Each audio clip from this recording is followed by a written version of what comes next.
اہم خبر آپ تک پہنچائیں گے۔ بانی پی ٹی آئی کی اسپتال منتقلی کے خلاف درخواست پر اعتراضات ایسے میں سپریم کورٹ نے چیف کمشنر اسلام آباد کی نظر ثانی درخواست واپس کر دی ہے۔ اسی پر مزید بات کریں گے، ذوالقرنین اقبال ہمیں جوائن کر رہے ہیں۔ ذوالقرنین بتائے گا اس حوالے سے یہ اہم ڈیولپمنٹ ہے۔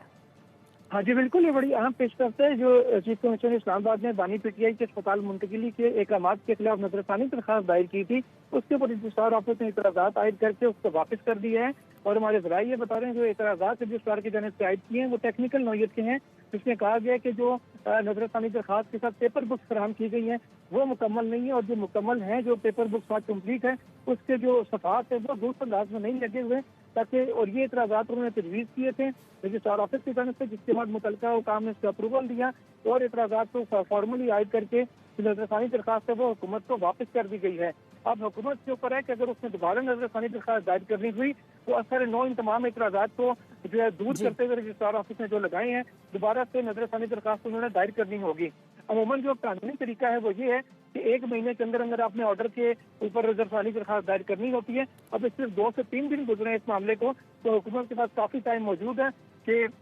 نظر ثانی درخواست دائر کر سکے، لیکن اس میں قانونی رکاوٹ یہ ہے کہ کیونکہ سپریم کورٹ نے صرف 2 دن کا وقت دیا تھا فیصلے پر عمل درآمد کے لیے، اس لیے اگر 2 دن کے اندر سپریم کورٹ احکامات واپس نہیں لیتی تو حکومت کے لیے کافی مشکلات ہو سکتی ہیں، خاص کر جو آئندہ سماعت 16 ستمبر کو ہونی ہے۔ 16 ستمبر کی سماعت تک اگر آرڈر ان فیلڈ رہا اور امپلیمنٹیشن اس کے اوپر نہ ہوئی تو حکومت کو کافی ٹف ٹائم فیس کرنا پڑ سکتا ہے سپریم کورٹ میں۔ جی مارو ٹھیک ہے ذوالقرنین، اس حوالے سے آپ ہمیں آگاہ کر رہے ہیں۔ وہ 2 دن آج مکمل ہو رہے ہیں، جو اعتراضات لگائے گئے ہیں وہ